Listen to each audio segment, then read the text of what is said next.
It's busy, it's hectic, it's tiring. I try to focus at the bigger picture. On an average day, weekday, I wake up at 5:30 in the morning. So like pray, wash up, maybe make some tea for myself. Then I start working from home from 6 to 2:30. So I work for an transportation company over the phone. So basically, it's I work from here, and other side I try to study for my classes at night.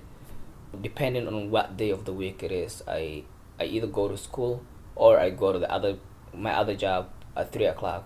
Stay there until 10. Then 10 I come back. The whole routine starts over again. I was born in a little city, in a little town in the middle of central Somalia called Adado. There was a civil war in 1990 or 91, and my relatives from my mother's side, they moved. They fled city, and then that's when the civil war started Somalia and everything fall into chaos. Back then was the most horrible place to be at in my end. And I remember one time, I think 1998, it rained and half of the refugee camp was underwater. And then, one moment you're crying for rain, the other moment you're running for your life from the water. With the water came with a lot of sickness like the malaria, and food stopped coming to the camps because it was flooding. So when I finished high school, I went back to the refugee camp, and I was staying with my aunt for a little while, and then she got the resettlement program with the UN. That's how I ended up coming with her to the United States. I think that was when I was 17. When I was new to the country, I knew I had to make money to send to my family, otherwise they might even die of hunger or maybe get killed, or they won't be able to move away from where the killing is. So I started working. Instead of going to school, I started working, and I'm still working. My only day that I don't have to work is Sunday, and but then I don't have to work to get paid on Sunday. I work for the community. I put together events and things like that. So that is the part of my life that I feel proud of myself. People of Ogaden, they're Somalis.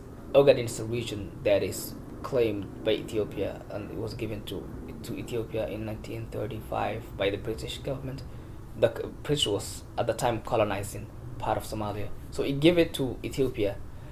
People there never accepted Ethiopia as their government ever since, and Ethiopia never stopped trying to make it work forcefully. So in the process, people die, kids die of hunger, of bullets, of rape, of imprisonment.